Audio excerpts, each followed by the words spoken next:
হাসবি রাব্বি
আসসালামু আলাইকুম ওয়া রাহমাতুল্লাহি ওয়া বারাকাতুহু।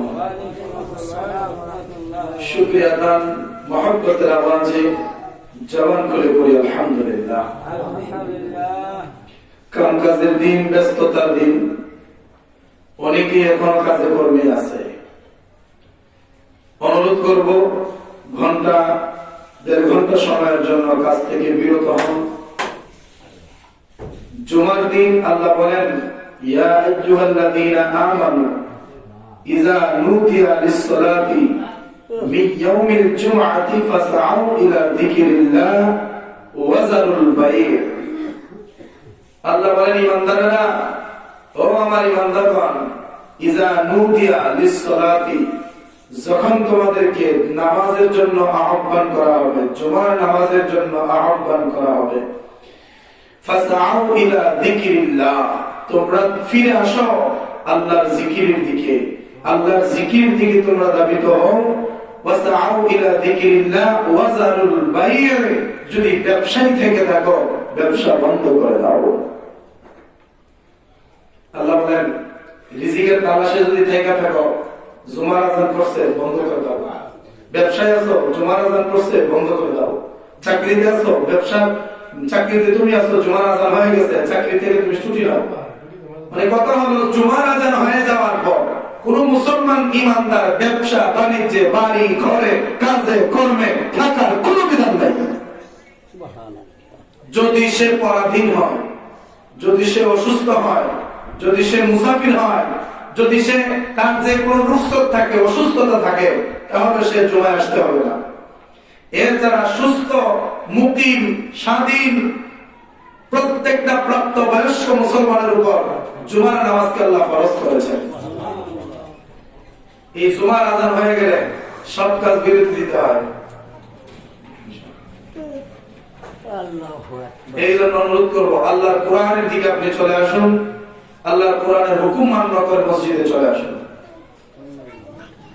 আজ পবিত্র জামাদিউস সানি মাসের দ্বিতীয় জুমা। আজকে জুমার আলোচনার বিষয় হচ্ছে ফারাইদুল ইলম বা ইলমের ফজিলত, জ্ঞানের ফজিলত সম্পর্কে আজকে আলোচনা। জ্ঞান বা ইলম এমন একটা জিনিস, যেই ইলম ছাড়া, যে জ্ঞান ছাড়া একটা মানুষ এই পৃথিবীর জমিনে এক মুহূর্ত সময় চলতে পারে না। জ্ঞান আর ইলম, এই ইলম বা জ্ঞান যার ভেতরে নাই, যার মাথায় নাই, যার বিবেক নাই, যার জ্ঞান নাই, সে আর একটা পশু, এই উভয়ের মধ্যে কোনো পার্থক্য নাই। একটা জানোয়ার, তার ইলম নাই কিন্তু মাথা আছে, মাথা আছে না, মগজ, চোখ, নাক, কান, গলা, শরীর, পেট, ফিট, লজ্জাস্থান, আমরা যা আছে এরা তা আসেনি, একজাত না, একরকম। তার যা আছে আমারও তা আছে। এই জানোয়ার গুলোর কি বাচ্চা কাচ্চা হয় না? হয় কিনা? বাছুর হয় না? হয়তো। তার মধ্যে যা আছে আমার মধ্যে তা আছে, কিন্তু আমার আল্লাহ শ্রেষ্ঠত্ব দিল কেন? আমাকে আশরাফুল মাখলুকাত আল্লাহ বানালো কেন? এই লকবটা কেন পেলেন হবে? আল্লাহ এই লকবটা পাই সুস্থ রাতের জ্ঞানের কারণে। কিসের কারণে? জ্ঞান। কখন হয়েছে শুনেন, আমার আল্লাহ তাআলা হযরত আদম আলাইহিস সালাতু ওয়াস সালামকে সৃষ্টি করার পর আমার আল্লাহ তাআলা যখন আদম আলাইহিস সালামের ভিতরে রূহ প্রবেশ করালেন, ওই রূহ আদমের ভিতরে যাওয়ার পরে সর্বপ্রথম যখন ওই আদমের জবান খুলেছিল, ওই আদমের জবান দিয়ে উচ্চারণ হয়েছিল আলহামদুলিল্লাহ। সুবহানাল্লাহ। আদমের জবান থেকে উচ্চারিত হয়েছিল আলহামদুলিল্লাহ। আল্লাহ ডাক দিয়ে কয়, বান্দারে, ও আমার সৃষ্টি জগৎ তোমরা শোনো, আমি আমার প্রথম মানব, আমার প্রথম বান্দা আদম বানাইলাম। আদম বানানোর পর আমি অপেক্ষা করতে লাগলাম, দেখি আমার প্রথম সৃষ্টি প্রথম কোন কথাটা বলে। আল্লাহ কয়, অপেক্ষা করতে 70,000 বছর পর্যন্ত আদম নড়ে না, চলে না। আদমের ভিতরে রূহ থাকার পরেও আদম নাড়াচাড়া করে না, কথা বলতে পারে না। আমার আল্লাহ 1000 বছর পর, 70,000 বছর পরে আল্লাহ আদমরে ডাক দিয়া কয়, আদম রে, বহুত বছর আগে তোমার ভিতরে আমি রূহ ঢুকাইয়া দিয়েছি, কথা বলার শক্তি তোমাকে দিয়েছি, চোখ দিয়া দেখার শক্তি তোমারে দিয়েছি, কান দিয়ে শোনার শক্তি তোমারে দিয়েছি, হাত পা নাড়ানোর মতো ক্ষমতা তোমারে দিয়েছি, কিন্তু আজকে 70,000 বছর হয়ে গেল, তুমি জবান দিয়া কোনো কথা বলো না, চোখ দিয়া তাকাও না, জবান দিয়া আওয়াজ করো না, শরীর তুমি নাড়াও না কেন?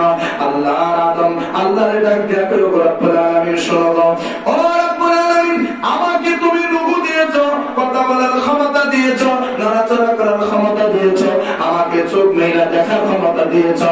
আল্লাহ সব কিছু দিয়েছো তুমি ঠিকই, কিন্তু তুমি অনুমতি তো দাও নাই। আল্লাহ আমি কি বলবো, তুমি তোমার অনুমতি দাও নাই। আদম এবার বলো, তাই আমি বলতাম। আল্লাহ কই, 70,000 বছর ধরে অপেক্ষা করতেছি, তুমি আদম কি করো আমি শুনতাম, কারণ আমি তুমি আদমকে বানাইছি। সুবহানাল্লাহ। আমরা যখন কোনো কিছু তৈরি করি, বিল্ডিং হোক আর যাই হোক, সর্বশেষ আমরা দেখি কিনা এটা দেখতে কেমন লাগে, মানুষ এটা সম্পর্কে কি কয়, কার কি ধারণা, আমরা এগুলোর জন্য অপেক্ষা করি। কারণ একজন পরিশ্রমী মানুষের পরিশ্রম তখনই সফল হয় যখন সে পরিশ্রমের যথাযথ মূল্যায়ন পায়। আল্লাহ কয়, তোরে বানাইলাম, অপেক্ষা করতে লাগলাম, কুস্তা কসনা আদমে করে, আল্লাহ কথা আমি বলতে পারতাম তখন ওই যখন রূহ দিয়েছিলেন, কিন্তু কথা কেন বলি নাই? রূহ দিয়েছেন ঠিকই, কিন্তু বলার অনুমতি তো দাও নাই। আল্লাহ কয়, আদমে এত সুন্দর আদব আমি আল্লাহর প্রতি তুমি দেখানোর কারণে তুমি আদমকে, তোমার জাত আদম সন্তানকে সৃষ্টির শ্রেষ্ঠ জীব বানায়া দিলা। এরপরে আল্লাহ কয়, এবার তুমি কও কিছু, এবার তো অনুমতি দিছি, এবার কও। আদমে তখন কয়, আলহামদুলিল্লাহ, সমস্ত প্রশংসা তুমি আল্লাহর। আচ্ছা, কোন কেন শিখাই দিল তাহলে? আমরা বাবা আপনাদের কেউ শিখানো দেয় নাই। আদম নীতিতে কি বলতেছে, আল্লাহ তুমি আমারে বানাইছো, সমস্ত প্রশংসা তোমার। আল্লাহ খুশি হয়ে গেল। ফেরেশতারা কয়, ফেরেশতারা উসজুদু লি আদম, আদমকে সিজদা করো। ফেরেশতারা আল্লাহকে কয়, রব্বুল আলামিন, আদমকে যে সিজদা করো, আদমের মধ্যে কি কোনো বিশেষত্ব আছে নাকি? ও বিশেষত্ব আছে না নাই? তোমরা যদি জানতে চাও তাহলে আদমের কাছে যাও। ওতে গিয়ে কি জিগাইতাম, তো জিগাইবা আসমান এবং জমিনে যত নাম আছে সকল নামগুলো আদমে জানে কিনা? আল্লাহ প্রথমে ফেরেশতারা জিগাইলেন, ওরে ফেরেশতারা, তোমাদের চাইতে আমার আদম শ্রেষ্ঠ কই কেমনে? তোমরা যদি শ্রেষ্ঠ হয়ে থাকো, তোমরা ফেরেশতারা যদি দামি হয়ে থাকো, তাহলে বলো তো আসমান জমিনের মধ্যে কতলা নাম আছে, কি কি আছে, কি আসল বিষয়? আমি আল্লাহর সৃষ্টি জগতে কি কি আছে তোমরা বলতে যদি পারো, তাহলে বুঝবো তোমরা আমার আদমের চাইতে দামি। ফেরেশতারা কয়, আল্লাহ তুমি আমাদের যা শিখাইছো এর বাইরে কিছু বলার মতো শক্তি আমাদের নাই, অতএব আমরা জানি না। ওয়াল্লামা আদম আল আসমাউ কুল্লাহা সুম্মা আরাদাহুম আলাল মালায়েকা। ওয়াল্লামা আদম, আর আদমকে আল্লাহ শিখাইলো। ওয়াল্লামা আদম আল আসমাউ কুল্লাহা, আসমানে যা কিছু আছে সবকিছুর বর্ণনা আল্লাহ আদমকে শিখাইছে। ফেরেশতারা বলল, তোমরা যদি ভালো করে কও। ফেরেশতারা আমরা জানি না। আল্লাহ কইতে আমার আদমরে একটু জিজ্ঞাসা নিয়া, ফেরেশতারা কি আদমরে জিজ্ঞাসা নিয়ে বলছে, আদমে ফরফরায়া সব বলতে শুরু করছে। এটা কিসের লক্ষণ? জ্ঞান। কি জ্ঞান? আমার আল্লাহ আদমকে সেই জ্ঞান শিক্ষা দেওয়ার কারণে ওই জ্ঞানের বদৌলতে রহমতের যে ফেরেশতারা, নিষ্পাপ মাসুম যে ফেরেশতারা, ওই মাসুম ফেরেশতার চাইতে দামি হলো আদম সন্তান গুনাহগার বান্দারা। গুনাহগার হইল আমরা দামি। একটা মানুষ যদি গুনাহ করতে করতে তার সারা জীবনে যদি একটা নেকটায় আর 99% 999 যদি তার দায় গুনাহ, এরপর ওই আদম সন্তানটা ফেরেশতার চাইতে দামি। সুবহানাল্লাহ। কারণ এই আদম সন্তান এই একটা নেকি বিনিময়ে ক্ষমা পাইতে পারে যদি তার গুনাহগুলি তওবা করে মাফ করাইতে পারে। সুবহানাল্লাহ। কিন্তু ফেরেশতা যত নেক করুক বেহেশত যাইতে পারত না। ফেরেশতা তো গুনাহ করার কথাই না, এরপরও যদি গুনাহ করে দুজুগও যাইতে পারত না, কারণ ফেরেশতার কোনো উপলব্ধি করার শক্তি নাই। আমরা যেমন সিগড়ি দিলে ব্যথা লাগে, বেশি রোদ দিলে চাইতে না, ধুলাবালি হইলে শ্বাস নিতে না, আসলে এরকম গরমের দিন গরম লাগে সুন্দর, শীতের দিন ঠান্ডা লাগে। ফেরেশতারা না আছে গরমের অনুভূতি, না আছে ঠান্ডার অনুভূতি, না আছে চোখে দেখা নেওয়ার কোনো যন্ত্রণা, না আছে বলার মতো কোনো যন্ত্রণা, না আছে নিঃশ্বাস নেওয়ার কোনো যন্ত্রণা, না আছে খাবারের যন্ত্রণা, না আছে ঘুমের যন্ত্রণা, না আছে বউয়ের চিন্তা, না আছে বাচ্চার চিন্তা। ফেরেশতার কিচ্ছু নাই, শুধু আল্লাহ বানায়া কইছে যেমন একটা ইঞ্জিন। ইঞ্জিনের তেল বইলে মোবিল করে স্টার্টার তৈরি দিলাম, যতক্ষণ তেল আছে ততক্ষণ চলবে। আল্লাহ ফেরেশতারা বানায় কইছে জিকির করতে থাক, আল্লাহ যেদিন কইবো বন্ধ করে দিন, বন্ধ হইলে আগে জিকির করব। কিন্তু মানুষকে কইছে তোরা ইবাদতের লাগি বানাইছি, বউজি ফুটো দিছি, এরা আবার বলবে নিজের বেটা বলবে, মা বাবা বলবে আমার ইবাদত করবে। সুবহানাল্লাহ। এই সব তরিকা মিলাই যদি আমি আল্লাহকে খুশি করতে পারি, ফেরেশতার চাইতে দুধের দাম কোটি গুণ বেশি। শুধুমাত্র জ্ঞানের কারণে। কিসের কারণে? ইলমে দ্বীনের কারণে আল্লাহ তাআলা সত্যের কত দাম দিয়েছেন, এত ইজ্জত দিয়েছেন। জ্ঞান হলো দুই প্রকার। কয় প্রকার? আল-ইলমু কিসমাইন, দুই ধরনের জ্ঞান। এক ধরনের জ্ঞান হলো পার্থিব জ্ঞান, আরেক ধরনের জ্ঞান হলো ইসলামী শরীয়ত বা বরজখে হালের জ্ঞান। এই দুই প্রকারের জ্ঞান, এই দুই প্রকারের জ্ঞানের মধ্যে দুটো প্রকারের জ্ঞানের প্রতি গুরুত্ব দেওয়া হয়েছে। কিন্তু সবার আগে আমার আল্লাহ এবং আল্লাহর রাসূল কোরআন এবং সুন্নাহর মাধ্যমে প্রত্যেকটা সন্তানদেরকে ইলমে দ্বীন শিক্ষা করার গুরুত্বটা বেশি দিয়েছেন। আমার নবী কয় তালাবুল ইলমি ফরিদাতুন আলা কুল্লি মুসলিমিন ওয়া মুসলিমা। আমার নবী ডাক দিয়া বলেন, ওরে আমার বান্দারা, ও আমার উম্মতেরা শোনো, তালাবুল ইলমি ফরিদাতুন, ইলমে দ্বীন শিক্ষা করা আল্লাহ ফরজ করেছেন। ও নবী গো, কাদের উপরে ফরজ করেছেন? আল্লাহ কই তালাবুল ইলমি ফরিদাতুন আলা কুল্লি মুসলিমিন ওয়া মুসলিমা।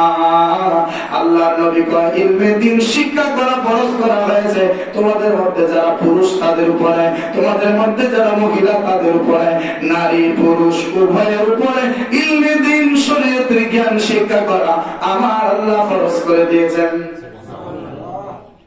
শুধু বেড়া না, মহিলারা দরকার নেই। কি কর? শুধু পুরুষ আলেম হলে চলবে? মহিলা আলেমের দরকার আছে না? আছে। শুধু পুরুষ হাফেজ হলে চলবে নাকি মহিলা হাফেজের দরকার আছে? আছে। ডাক্তারি বিদ্যায় যেমন মহিলা ডাক্তার দরকার আছে, ইঞ্জিনিয়ারিং এ যেমন মহিলা ইঞ্জিনিয়ার দরকার আছে। তারপরে ব্যবসার ক্ষেত্রে দেখা যায় অনেক সময় অনেক কাজে মহিলাদেরকে লাগে। সর্বকাজে যেই জায়গায় মহিলাদেরকে লাগে, পর্দার সাথে যদি তারা সেই কাজ করতে পারে, সেই জ্ঞান অর্জন করা তাদের জন্য দূষণীয় নয়। ইলমে দ্বীন শিক্ষা করা পুরুষের জন্য যতটুকু ফরজ, নারীর জন্য ততটুকু ফরজ। কেমন করবেন হুজুর? ইলমে দ্বীন শিক্ষা কিতাব বানালে তো বাস করে নেরাদত দিলে মাঠের ভিতরে লইয়ে দিয়া। আপনার বুঝতে হবে ইলম শিক্ষা করা, কদ্দুর ইলম শিক্ষা করা ফরজ, কদ্দুর শিক্ষা করা নফল। এটা জানার দরকার আছে না? নামাজের শুরু থেকে শেষ পর্যন্ত সকল মাসলা, রোজার শুরু থেকে শেষ পর্যন্ত সকল মাসআলা, হজ্জের শুরু থেকে শেষ পর্যন্ত সকল মাসলা, যাকাতের শুরু থেকে শেষ পর্যন্ত সকল মাসআলা, তারপরে হালাল হারামের সকল মাসআলা, পর্দা পশিদার সকল মাসআলা, ইসলামের মৌলিক যে বিষয়গুলা, কালেমা, নামাজ, রোজা, হজ, যাকাত, এই যে বিষয়গুলা, ইসলামের মৌলিক যত বিষয় আছে সকল বিষয়ের উপরে জ্ঞান অর্জন করা নারী পুরুষ উভয়ের উপরে সমানভাবে আল্লাহ ফরজ করেছেন। এর বাকি আপনি যদি মনে করেন চট্টগ্রাম গিয়ে আপনি পড়াশোনা করে বড় আলেম হবেন, এটা এটা আপনার ব্যক্তিগত ব্যাপার। যদি মনে করেন মিশর গিয়ে পড়াশোনা করে আলেম হবেন, এটা আপনার ব্যক্তিগত ব্যাপার। যদি বলেন আপনি মদিনা বিশ্ববিদ্যালয়ে গিয়ে পড়াশোনা করে আলেম হবেন, এটা আপনার ব্যক্তিগত ব্যাপার। ওইটা কিন্তু ফরজ না, মিশর যাওয়া ফরজ না, মদিনা যাওয়া ফরজ না। ওইটা নফল, আপনি শিখবেন, আপনি জ্ঞানী হবেন, আপনি সওয়াব পাবেন, কিন্তু ফরজ হলো ততটুকু। একজন মুসলমান বেহেশতে যাওয়ার জন্য লাগে যতটুকু। ভালো লাগছে? একজন মুসলমান বেহেশতে যাওয়ার জন্য যে যে রাস্তা তাকে ফলো করতে হবে, এই এই রাস্তার জ্ঞানটা নিজের সিনার ভিতরে ঢোকানিটা তার জন্য ফরজ। কিন্তু দ্বীনের দাওয়াতের কাজ আল্লাহ পুরুষদেরকে দিয়েছেন। পুরুষরা দ্বীনের দাওয়াত দেবে, মহিলারা যদি সম্ভব হয় নিজের পরিবারের মধ্যে তারা দাওয়াত দিবে, নিজের আত্মীয় স্বজনের মধ্যে তারা দাওয়াত দিবে। কথা ঠিক কিনা? মহান্ত একটা দল বাড়িছে নতুন ফেতনা, এক এলাকাতে মহিলা গেছি যাওয়ার পরে চৌধুরী বলে কিছু কাগজ লিখে দিছে যে আমাদের এলাকাতে কিছু মহিলা আছে, আমাদেরকে দ্বীনের দাওয়াতের নামে ঘর থেকে বের হয়ে স্বামীর হুকুম ছাড়া সাথে ওই দ্রুত প্রথায় লয়া তারা বাড়ি বাড়ি যা পুরুষের মতো আসর জমাই করে কিছু। সোজা সোজা একটা জবাব, একজন নারী হজ করতে যাবে, কই যাবে? হজ করতে যাবে কই? মক্কা যাবে কই? মদিনা। আল্লাহ আল্লাহ রাসূলের বাড়িতে যাবে, পবিত্র ভূমিতে যাবে। ওই মহিলা ঘর থেকে একটা কদম সামনে বাড়াতে পারবে না যদি তার স্বামীর অনুমতি না থাকে। ওই মহিলা হজ্জে যাবে, ওই মহিলা ঘর থেকে একটা কদম সামনে বাড়াতে পারবে না যদি মুহররম 14 জনের মধ্যে কেউ তার সাথে না থাকে। বুঝছেন না কথা? মহিলা ঘর থেকে বের হবে, হজ্জে যাবে, বেড়াইতে যাইব, ঘুরতে যাইব, যাই করতে যাক না কেন, মহিলা ঘর থেকে বের হবে নিজের সন্তান সাথে থাকতে হবে, নতুবা নিজের স্বামী সাথে থাকতে হবে, নতুবা নিজের বাবা, নিজের আপন ভাই, এইরকম রক্তের সম্পর্কীয় যারা আছে, অথবা নিজের শ্বশুর, এইরকম মুহরিম যারা, তারা তার সাথে থাকতে হবে, নাহলে সে হজ্জ পর্যন্ত যেতে পারবে না। তার জন্য নিষেধ। যে হজ্জে যাওয়া নিষেধ করছে জামাই যারা, তুমি কি কাফালা দিবা জামাই যারা? আল্লাহ তাআলা হেদায়েত করুন, আমিন। বাবা আমার এই ইলমে দ্বীন শিক্ষা করার গুরুত্ব সম্পর্কে বলছিলাম। বাহ্যিক যে ইলম, ওই বাহ্যিক মানে দুনিয়াবি জ্ঞান শিক্ষা করার দরকার আছে, আবার আখিরাতের জ্ঞান শিক্ষা করার দরকার আছে। আখিরাতের জ্ঞান শিক্ষা করার জন্য মাদ্রাসায় যেতে হবে, নতুবা ওয়াজ মাহফিলে যেতে হবে, নতুবা মসজিদে জুমার নামাজে এসে হুজুরদের জবান থেকে আলোচনা শুনতে হবে। এইগুলোর মাধ্যমে আমাদের আখিরাতের জ্ঞানগুলো অর্জন করতে হবে। ওয়াজ মাহফিল কিন্তু এত লাগতো না, কিন্তু লাগে কেন? এটাও বলে দেয় ছোট ছোট বাচ্চারা যারা, এরা তো মাদ্রাসায় ভর্তি করাইবার সুযোগ আছে, মাদ্রাসায় ভর্তি করলে পড়াশোনা করে তারা আলেম হতে পারবে। কিন্তু যারা বৃদ্ধ হয়ে গেছে, বুড়া হয়ে গেছে, এরা কি কোনোদিন মাদ্রাসায় নিয়ে পড়ানো সম্ভব? সম্ভব না। ওনারা এখন ফ্রি আছেন, অবসর আছেন, বুড়া মানুষ, কোনো কাম নাই, কাজ নাই। তারা যেখানে মাহফিলের আওয়াজ শুনবে, যেখানে দ্বীনের আলোচনা শুনবে, যেখানে আখিরাতের সম্পর্কে আলোচনা শুনবে, সেখানে যাবে। অন্তত প্রত্যেকটা মাহফিল থেকে একটা কথা তারা শিখবে, আমল করবে। কথা ঠিক? এই চেষ্টা যদি সে করতে পারে, হাসরের দিন তাকে আল্লাহ ধরবে না। আজকে আমি একটা হাদিস পড়লাম, হযরত আবু দারদা রাদিয়াল্লাহু তাআলা, ওনার কাছে এক লোক দামেস্ক থেকে আসছে। কোথায় থেকে? দামেস্ক মানে সিরিয়া। ওই সিরিয়া থেকে মদিনায় আসছে, অনেক দূর। আয়েশা বলতেছে যে আমি তো আপনার কাছে এসেছিলাম। আমার কাছে কেন এসেছেন?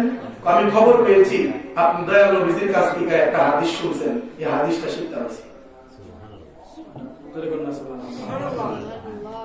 তখন বলতেছে আপনি দামেস্ক থেকে কি উদ্দেশ্যে আসছেন? হাদিস শিখতাম। খালি কোন কি এত দূর থেকে আপনি মদিনায় আসছেন একটা হাদিস শিখার জন্য? খোদার কসম, আমি ব্যবসার জন্য আসি নাই, আমি চাকরির জন্য আসি নাই, আমার পেটের ধান্দায় আমি আসি নাই। যে হাদিসটা আপনি শুনেছেন, ওই হাদিসটা আমি শিখবো বলে দামেস্ক থেকে মদিনায় আসছি। এটাতে উনি কি বুঝাইলেন? যে একটা হাদিসও যদি শিখার জন্য তোমাকে দূর থেকে দূরে, দেশ থেকে দেশান্তরে যেতে হয়, তাহলে সেখানে গিয়ে হলেও ইলমে দ্বীন শিক্ষা করতে হবে। নবীর হাদিসের মধ্যে একটা হাদিস এইরকমও আছে, ইলমে দ্বীন শিক্ষা করার জন্য যদি সুদূর চীন দেশেও যেতে হয়, সেখানেও যাও। তাহলে আমাদের এই সম্পর্কে জ্ঞান অর্জন করার দরকার আছে না নেই?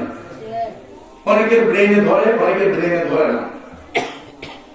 দেখা যায় একবার ডাক্তার হয়ে গেছে, তার সাথে পরিণাম একবার ডাক্তার হয়ে গেছে না, একসাথে হাফিজি করছে, একজন হাফিজি আর একজন হয়ে যাচ্ছে না। একসাথে মাদ্রাসায় পড়ছে, একজন আলেম হইছে আরেকজন হইতেছে না। এটার জন্য অনেকে অনেকভাবে অনেককে দায়ী করে। এটার জন্য কেউই দায়ী না, তার নসিব আর তার ব্রেইন দায়ী। এক হইলো তার নসিবে নাই, দ্বিতীয় হইলো তার ব্রেইনে এটা ধরতেছে না। কথা ঠিক না? যেই ছেলেরা হাফিজি দিচ্ছেন পড়তো, এই ছেলেরা হাফিজি পড়তে পারতেছে না, তারা তিপাইরে মোড়ায় কিলে হাফিজি দিয়ে দিতেছে। শেষ পর্যন্ত ইবলিসের শাস্ত্র ভাইরা মস্ত বড় ইবলিসের মাদ্রাসা থেকে বাইরে ভাগিয়ে দেবেন দেয়। ব্রেইনে যেটা ধরে না, এটা চাপায় দেওয়া যাবে না। এর দিকে তোর কোন জিনিসটা ভালো লাগে, তোর কোন জিনিসের প্রতি আকর্ষণ বেশি, এটা কর। কিন্তু অন্যটা বাদ, পড়াশোনার মধ্যে তোর কোনটার প্রতি আকর্ষণ বেশি? হেফজ, নাজারা, নুরানি, কালিয়ানা, কওমি, আলিয়া, তোর কোনটা ভালো লাগে কর। আমি জিজ্ঞাসা তখন এ যদি বলো আমি আর হেফজ করতাম না, আমি আজ থেকে নুরানি করবো, নুরানিতে দিয়ে দেবে। নুরানি বলুক, করতে করতে করার প্রতি একটা মায়া জন্মাবে। অবশ্যই সে আবেজ না হোক, নুরানি বলে ভবিষ্যতে মাদ্রাসায় পড়ে সে আলেম হবে। কথা ঠিক না? কিন্তু আমরা সাফায়া দিই, জোর করে দিই, এই জন্য সমস্যা। তবে শোনেন, মাইরা মুরায়া কিলায়া যদি একজন হাফেজ বানাইতে পারেন, আল্লাহ মাইরা মুরায়া কিলায়া বান্দা ফিরটাও যদি কোন সন্তানকে হাফেজ বানাইতে পারে, আর হাফেজ হইয়া যদি কোরআনের প্রত্যেক হুকুমের উপর আমল করতে পারে, কোরআন যদি সিনার ভিতরে মজুদ রাখতে পারে, ওই একজন হাফেজের বিনিময়ে আল্লাহ তাআলা ওই হাফেজের বাপ মা সহ 10 জনকে আল্লাহ জান্নাতে দিয়ে দিবেন। একজন হাফেজের সুপারিশে 10 জন যাবে বেহেশতে। 10 জন বেহেশতে যাওয়া বাড়ির কথা। আমি আল্লাহর দ্বারা সুপারিশ করলে আল্লাহ আমারে দিত না, কিন্তু একজন হাফেজ যদি সুপারিশ করে আল্লাহ দিবে। আবার একজন হক্কানি আলেম যিনি ইলমে দ্বীন শিখার পাশাপাশি আমল করছে, মানুষদেরকে ইলমে দ্বীন শিখাইছে, মানুষদেরকে হেদায়েতের জন্য চেষ্টা করছে, ওই রকম মুহাদ্দিস কোন আলেম যদি মারা যায়, একজন হাফেজের সুপারিশে যদি 10 জনকে আল্লাহ বেহেশতে দেয়, একজন প্রকৃত হক্কানি আলেমের সুপারিশে আমার আল্লাহ 70 জনকে বেহেশতে দান করবেন। কারণ হাফেজ হওয়ার পরে অনেকের খাদ্য ঠিক থাকে না। হাফেজ মানে কি জানেন? হাফেজ মানে সংরক্ষণকারী। কি কারী? সংরক্ষণকারী। ডুলার ভিতরে চাল তো রাখছেন বা দাম তো রাখছেন, এটা সংরক্ষণ আছে, এটার নাম হলো হাফেজ। এখন যদি ওই ডুলার ভিতরে বন্ধু ঢুকে লাগা, তাহলে এই গানগুলো থাকবো না, থাকতো না।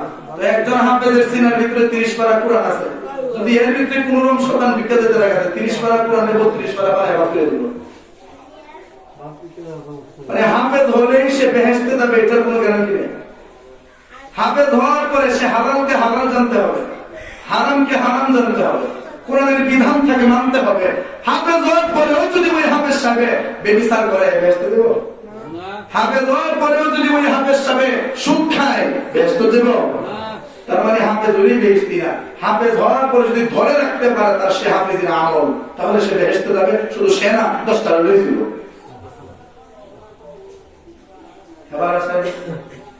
আপনার ছেলেদেরকে হাফেজ বানাবেন, ঠিক আছে, আলেম বানাবেন, তাও ঠিক আছে, কিন্তু আপনার মেয়েকে আপনি কি করবেন? 5 পর্যন্ত পড়ায়া, 3 বছর বয়া খাওয়ায়া, 8 বছর মানে এইটা বড় বয়সে বিয়ে দিয়ে দিবেন, শেষ। আমরা সমাজে কি চলতেছে? এই পিঠে যত্ন করে কি করবো? আমার কাছে টেকনিক সিমাজন লাগবে। তো জামার মৃত্যু করে গেলে নামদা করো, তুই কোনার মধ্যে সামুদ্রা ঘাটবি, তোর তো পড়াশোনা করে করতে গিয়া। আচ্ছা কোন যদি এইভাবে মেয়েদেরকে পড়াশোনার প্রতি অবহেলা করায় না, তাদেরকে পড়াশোনা থেকে যদি ফিরে আনা হয়, তো এই যে আমাদের বউয়ের যদি কোনো সময় সিজার লাগে, বেড়া দিয়ে করবেন নি? কি কর? আমাদের বিবির যদি সিজার লাগে বা গুপ্ত কোন রোগের চিকিৎসা করা লাগে, তাহলে আপনি বেড়া ডাক্তার দিয়ে করাবেন নি? কেন আপনার স্ত্রীর ইজ্জতের দাম নাই? সিজার কি কোনো বেড়া দিয়ে করতে পারে? পারে না। কে করতে হয়? মহিলা, নারী ডাক্তার করতে হয়। তো নারী ডাক্তার হইতে গেলে ফরম লাগবে না, ফরম লাগতো না, এমনি দাও লেগে কোয়ালি করো।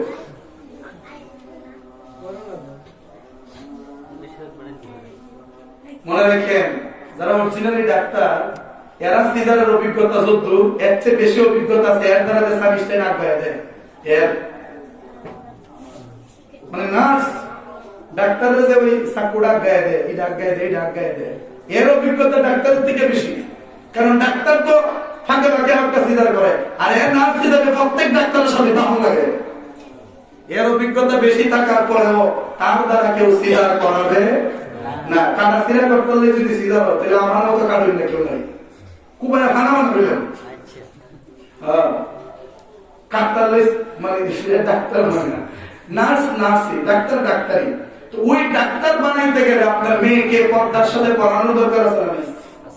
আমি এটা কইতাছি না যে অন্যান্য মেয়েরা যেভাবে নাখারিস্তাভাবে পড়াশোনা করে, না আছে পর্দার খোঁজ, না আছে জবানের হেফাজত, না আছে চোখের হেফাজত, না আছে লজ্জাস্থানের হেফাজত, যেমনে পড়তেছে সেমনে ঘোরাঘুরি করতেছে, এইভাবে আমার দরকার নাই। আমি যদি পারি পর্দার সাথে আমার মেয়েকে আমি বাংলা শিখাবো, ইঞ্জিনিয়ারিং শিখাবো, তাকে ডাক্তারি শিখাবো, সে ডক্টর হবে, জনগণের সেবা করবে। কথা ঠিক কিনা? এই নিয়ে তো করতে হবে। আর একজন তো কইছিল মারা গেছে লোকটা, কইতাছে মেয়েদেরকে 5 পর্যন্ত পড়াবেন, এর বেশি পড়াবেন না, এর বেশি পড়াবেন না। পরে তাইকে দল লোক হইল যে হুজুর আমাদের বড় সিধা লাগবে, খারাপ কথা। আমাদের বড় ডাক্তার দিবেন নি না, ওদের মেয়েদের সিধা করতে লাগবে, মেয়ে পড়াশোনা দরকার আছে ক্লাসে, ওদের 5 পর্যন্ত কইলে তোমরা এই প্রয়োজনে করলে করতে পারো। তো আগে কইলে না। আমার কথা হলো পর্দা যদি ঠিক থাকে, নারীদের লেবাস যদি ঠিক থাকে, ওই লেবাস ঠিক রেখে চরিত্র হেফাজত করে সে যতদূর পারে ততদূর গিয়ে পড়াশোনা করুক, কোনো সমস্যা নেই। কথা ঠিক কিনা? আমরা তো এই দিকে গুরুত্ব দিই না। মেয়েদের ব্রেন কিন্তু অনেক সময় ছেলেদের চাইতে ভালো হয়, অনেক ছেলেদের ব্রেনের চাইতে মেয়েদের ব্রেন ভালো হয়। তাদেরকে যদি সত্যিকারের জ্ঞানটা শিখাইতে পারেন তাহলে 10টা ছেলে আপনাকে যুদ্ধ উপকার করতো না, একটা মেয়ে আপনার যুদ্ধ উপকার করতো। কারণ আল্লাহ কোরআনে বলছেন তোমরা ছেলে সন্তান করো। আল্লাহ কোরআনে বলে ছেলে সন্তান করো, মেয়ে হইলে খুশি হও না। কিন্তু শোনো, কিছু কিছু মেয়ে সন্তান আছে হাজার হাজার ছেলেদের চাইতে দামি। এখানে আপনারা যারা বলছেন মুসল্লিরা আমি সহ হযরত রাবিয়া বসরি দামি না, এখানে আমরা বলে দেন না, আমি ইমাম সাহেব আমার ছেলে রাবিয়া দামি, তো রাবিয়া বিড়ি মানুষ। রাবিয়া বসরি মহিলা হয়েছে তো কি হয়েছে? রাবিয়া বসরি আল্লাহর ইবাদত বন্দেগীতে এমন ভাবে নিমজ্জিত হয়েছেন যে গোটা দুনিয়ার সমস্ত নারী পুরুষদের মধ্যে সম্মানীদের খাতায় রাবিয়ার নাম রয়েছে। কথা ঠিক কিনা? ওই রাবিয়া বসরির মতো আমাদের মেয়েরা যদি বানাই পারেন তাহলে ফুলাইতেছে তো দামি না, ফুলাই রাখতে নাম দেন। নারীদেরও শিক্ষার দরকার, পুরুষদেরও শিক্ষার দরকার, তবে শিক্ষাটা হতে হবে নৈতিক। শিক্ষা কি?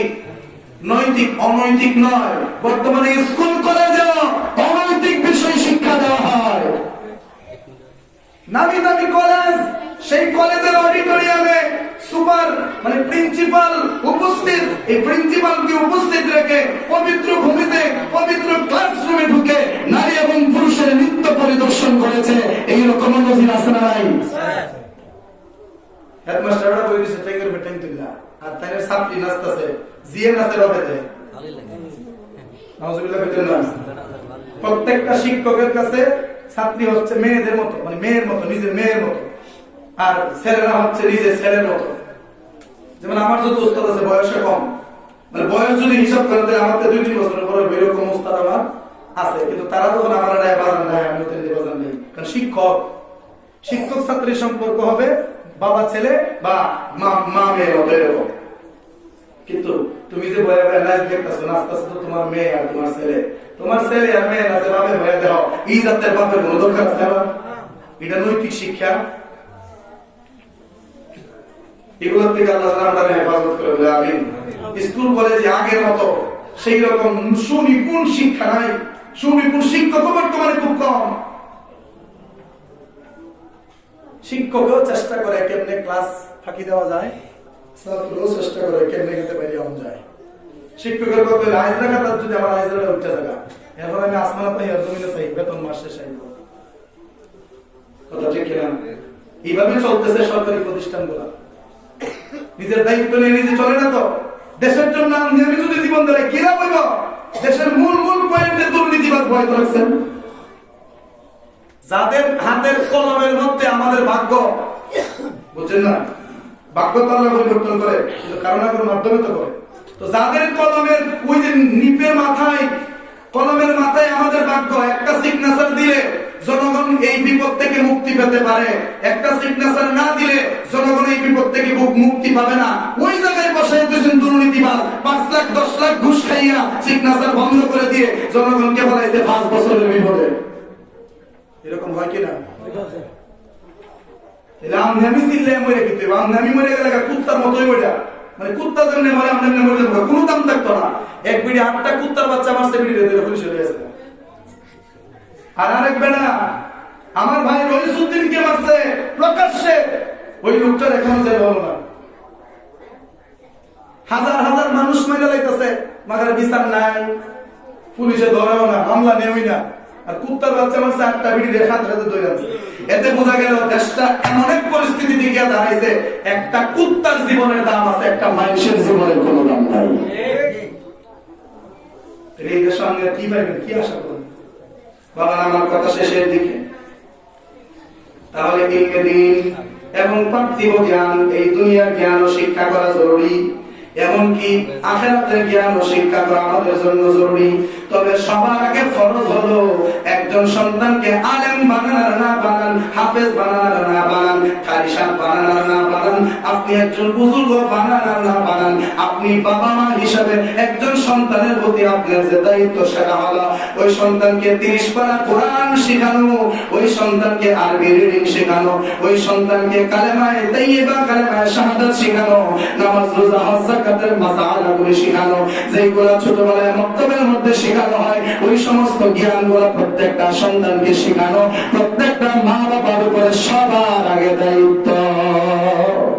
এটি শেখানোর পর এখন আমাদের পুত্রে খামলই বানাইলেন না গিরুসি বানাইলেন না কিতাব বানাইলেন, এটা আমাদের সম্পূর্ণ আমাদের ব্যক্তিগত ব্যাপার। কিন্তু প্রথমে যে শিক্ষাটা বক্তব্যের, এই শিক্ষাটা আপনার সন্তানকে না দিলে হাসরের দিন দায়িত্বের অবহেলার কারণে আল্লাহর কাঠগড়ায় আপনাকে জানতে হবে।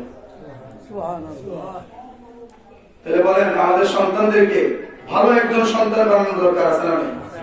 আলেম না হোক, আলেম হইলে আলহামদুলিল্লাহ, শতবার আলেম না হোক একটা ভালো মানুষ হোক, কথা ঠিক না? আলেম না হোক একটা ভালো মানুষ হোক, আলেম না হোক কিন্তু সুরজাদের হোক, কথা ঠিক না? কাল আর একটা সময় আন্দোলন পাইছি, জানটা প্রতিটা মিনিটে মিনিটে নাকটা রাখা, কোন সময় কামাতা ধরে কোন সময়টা বেড়ে যায়, এইটা একটা মানুষ না। কিরে তোর বলে কি ভাই বোন নেই, মা বাপ নাই, তোর তুই রাস্তার মধ্যে দিরা করার কি দরকারটা, জনগণকে ভোগান্তি করতে পারো। ভবিষ্যতে যদি আল্লাহ না করুক, আমি আমার সন্তান যদি এরকম একটা ডাকি জায়গা রাস্তাটা যত রাজাই পথ এরকম গেলে এইরকম কুলাঙ্গার সন্তান জন্ম দেওয়ার চাইতে নিঃসন্তান থাকা সব চাইতে ভালো। এই কথাটা দিলের ভিতরে ভালো করে ঢোকান। ডাহাইদের বাপ হওয়ার চাইতে, সুরের বাপ হওয়ার চাইতে, লুচ্চার বাপ হওয়ার চাইতে, দুর্নীতিবাজের বাপ হওয়ার চাইতে নিঃসন্তান থাকা ভালো। হাসরের দিন আল্লাহর আযাব থেকে বেঁচে যাব, কথা ঠিক কিনা? বাপ হয়ে গেলে হইতো না, বালা বাপ হইতে পারছি কিনা এটা দেখতেইব, কারণ মানুষের তো মেয়েরা গালি দিব সুরের ঘরের সুরটা, তাহলে আমার তো সহ দিল না, আমি পাইলে আমার বাবা পাইছে না। এই জন্য আমার কথা হলো এই দিন আপনি শিখাবেন, আলেম হইলে হোক না হলে নাই, আপনি তাহলে নৈতিকতাটা শিখাবেন। বাপরে চুরি এটা খারাপ জিনিস, ডাকাতি খারাপ জিনিস, মিথ্যা কথা কোয়া এটা খারাপ জিনিস, তোমার বড় বিষয় মা শিখেছে না, পুত্রে জীবন গেলেও মিথ্যা কথা না, এটা আমার মাস, আমি মাস শিক্ষা, আমি মা করে কইতাছি জীবনও যদি জায়গা মিথ্যা কথা না, আমার চাচ্ছি না, ফুটে গেছে আম্মা তুমি যেমন ডাহাইতে ধরলো গলা শরীরে দেখতেছি কিনা আছে, অনেক সময় যদি সে মিথ্যা কথা কইতে বাচ্চা যেতে লাগে, এই সময় সত্যি কথা কইয়া কইতাছে যে আমার বগলের নিচে 40টা স্বর্ণ মুদ্রা আছে, মা কইছে মুদ্রা তো বিপদ বিপদ, তুমি আশা কথা কইবি, মিথ্যার আশ্রয় নিস না, কারণ মিথ্যা বেশিক্ষণ স্থায়ী থাকে না। বাস্তব প্র্যাকটিক্যাল আপনি প্রমাণ করবেন। আমাদের একজনে জিজ্ঞাসা কেউ ভাই এই ইমুক দিন এতটার সময় কই আসলেন, আসলেন আপনি বাজারও কইছেন আসলাম বাইরে বাংলার বিশ্বরোড ইসলাম। ও আচ্ছা, উত্তরের ভিতরে যদি কথাটা শেষ হয়ে যায় তাহলে আর কিন্তু মিশা কথা লাগে না, একটাই যথেষ্ট। কিন্তু ওই লোকটা যদি আবার ভাবনা প্রশ্ন করে বিশ্বরোড তুই কেড়ে গেছে, তখন মিশা কথা আরেকটা কমে গুনি কমাতো না, যদি ইটাতে তুই আনতে গেছে ভাইসলি দি আরেকটা কমে গুনি, একটা মিথ্যা কথা ঢাকতে গিয়ে আর 100 টাকা বলতে হয়। আর যদি সত্য কথা বলতেন যে বাজার আসলাম তুমি যদি কিন্তু বাজারে গেলে গেছে তাহলে সত্যি কথাটা কইতে পারতেন। কথা ঠিক না? এজন্য একটা মিথ্যা 100টা মিথ্যা ভিতর থেকে বের করে। এই জন্য মা শিখাইছে ভূত মিছা কথা কইতে না, সত্য বলি। দাইতে গেলে কিতা আছে 40টা মুদ্রা আছে, তো বাইরে করে দাও কর দায়িত্ব আমার, নেওয়ার দায়িত্ব তোর। উদ্যোগটা হাতে শিখছো আমি আব্দুল কাদের দীক্ষা দিই। তোরা কইছস আসি না, আমি কইছি আছে। দেওয়ার মালিক তো আমি না, তোরা বাইর কইরা না, তোরা কাম করতে বাইর কইরা নিও। চেক করতে করতে গাইতে লাইছে মাগর কি এর দিতে হবে। শেষ করে মিছা কথা কইতেছে, এই সাবধান, আমি নবীর আওলাদ আব্দুল কাদের, মিথ্যা কথা জানি না। এটা আমার মান শিক্ষা, আমি মিথ্যা বলতেছি। দাইতে সর্দার দাঁড়িয়ে ঘুমিন না। এই 8 বছর 9 বছরের বালকের দ্বারা মিলে, এই 12 বছরের বালকের দ্বারা মিলে 40টা স্বর্ণ মুদ্রা আছে মিয়া। আজকে সারা রাইতে যত কামামু এর চাইতে 6টা বলতেছি কেন? দাইতে সুন্দর করে জিজ্ঞেস, বাবা আসলে কি আছে না মিছা কথা কইতাছ? আরে বেটা আমি কি মিছা কথা কইনি? আমি নবীর পরিবারের মানুষ, আমি আব্দুল কাদের, মিথ্যা জানি না। কত কই বাবা দেওয়া না, দেওয়া গেলে ভালো হয়। ভাই উন ডাহাতিকে আমি করি না, তোরা করস, আমরা করি। ওদের বাইক করে নেওয়ার দায়িত্ব কার? দায়িত্ব ওই করতে নেয়। সর্দারা বললে মিল্লা চেক করছে মাগার বানা। শেষে সর্দারে আছে যে দেখি বিশ্বাস করুন 100%। কত হইলে জানি আমরা বাইক করে দেন, তো আমি বাইক করে দেখাই তো তোরা আমাদের হার মানছস।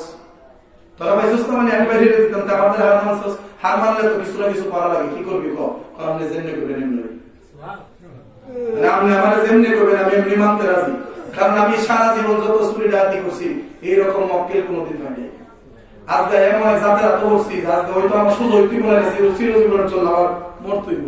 মানে আপনি যেমনি করবেন এমনি কত বল দেখ সুবহানাল্লাহ। হাতটাই বড় ছড়াই দেখ, আমার বগলের নিচে হাত দেখ, মানে এখান দাঁত দিয়ে একটা ব্যাগ বানাই, এখান দাঁত দিয়ে একটা ব্যাগ বানাই। 2টা ব্যাগের ভিতরে ইহান্দা 20 ইহান্দা 20, 40টা স্বর্ণ মুদ্রা বাইরের সামনে এনে দিছে। ডাইরেক্ট চোখ কখনো একজন দুইজন না আসে, কাফেলা ছিল 60 জন। বাগদাদ প্রাণে ছুটছে যত বনি কাফেলা, 60 জনেরই ডাকাতের দল করিল হামলা। যার সত্যবাদীর গুণে হলো ওলি আল্লাহ, যেজন গৌসুল আজম সেজন বাগদাদের ওয়ালা, যেজন গৌসুল আজম সেজন বাগদাদের ওয়ালা। হায়রে যার কাঁদে যা চরণ যুগল মদিনা ওয়ালা, হায়রে যার কাঁদে যা চরণ যুগল মদিনা ওয়ালা, যেজন গৌসুল আজম সেজন বাগদাদের ওয়ালা, যেজন গৌসুল আজম সেজন বাগদাদের ওয়ালা। বাইরে দেওয়ার পরে অন্ধে ঠিক যায় দেখো বাজান, আজকে থেকে আমি আমার বিশ্বাস জীবনে কোনদিন এরকম যাত্রাতে বই নাই। বয়স কম হইতে পারে, তবে দাম না মরিস অনামনে যেমনি এমনি মাফ করেন, তওবা করেন, তাওবা করেন, মুরিদ করেন। মুরিদ করায় কম করবে কিতা করুন কি আমনের সাথে পারি বেটা। আমি যেতেছি বাগদাদে পড়াশোনা করতাম, তোরা আমার সাথে থেকে কিতা হবে? তোরা দেখতে 60 জন 60 দেশ ইলমের তাওয়াজ্জু দিয়ে বাড়িয়েছে। ইলমের সেই তাওয়াজ্জু দিয়ে ইলমের উদ্যোগ দিয়ে তাদেরকে দেশ দেশান্তরে পাঠিয়ে দিয়েছে। তারা 60 জনই 60টা এরিয়াতে দ্বীনের খেদমত করেছে। তার বড় বিশ্বাস ওই মাদ্রাসায় পড়ার জন্য বাগদাদের নিজামিয়া মাদ্রাসায় চলে গেছেন। একবার আলেম হয়ে সেখান থেকে বের হয়ে বাড়িতে গেছেন, গিয়ে দেখেন মা মারা গেছে বহু আগে। সেই ইলমে দিনের গুরুত্ব এত বেশি। এবার আপনারা কোন নিজে আলেম হইছেন না দেখে কি কষ্ট লাগে না? জোরে কোন ওলা তো আমার সাথে আছে। এই দিন এক লোকে কইতাছে মৌলভীবাজার মাহফিলে যাওয়ার সময় আমরা দাঁড়া করি, হুজুর জীবনে যে কি ভুলটা করছি ও কি তাকে যদি আমরা হুজুর হইতাম যে খাও না আপনি মুরগি রান তো দেশের এক কথা না। খাওয়ানোর কথা যদি মনের ভিতরে একটা আক্ষেপ আছে যে হুজুর হইতে পারলে ভালো হইতো, আচ্ছা দেখ আল্লাহ তার আশা পূরণ করছে না, তার সুখের আশা আল্লাহ পূরণ করুক। আমিন। আপনি আলেম হইছেন না, মনের মধ্যে কি কষ্ট নাই? আপনি হাফেজ হইতে পারছেন না, মনের ভিতরে কি কষ্ট নাই? আপনি আল্লাহর পথে চলতে পারতেছেন না, মনের ভিতরে কি একটা কষ্ট আছে না, চাপা কষ্ট? তো এই কষ্টটাকে আপনি বের করার জন্য, এই কষ্টটাকে ভিতর থেকে বাহির করার জন্য নিয়ত করেন যে আল্লাহ আমার সন্তানটাকে আমি হাফেজ বানাবো, আমার সন্তানটাকে আমি কারি বানাবো, আমার সন্তানটাকে আমি আলেম বানাবো, আমার সন্তানটাকে আমি একজন ভালো মানুষ বানাবো। আমার মতো সে সুর যেন না হয়, আমার মতো খারাপ মানুষ যেন সে না হয়, আমার সন্তান যেন আমার নামকে মানুষের সামনে তুলে দেয়। ঠিক আছে ইনশাআল্লাহ? বলেন ইনশাআল্লাহ। ইনশাআল্লাহ। যারা জীবত আছে বলেন ইনশাআল্লাহ, যারা জীবত নাই আরো বলেন ইনশাআল্লাহ। ইনশাআল্লাহ। আর ভবিষ্যতে আল্লাহ যদি দেয় তখন আপনারা বানাবেন ইনশাআল্লাহ। বলার কারণে কাজটা আমাদের জন্য সহজ হয়ে যাবে। আল্লাহ তাআলা যেন কবুল করে সকলে করি আমিন।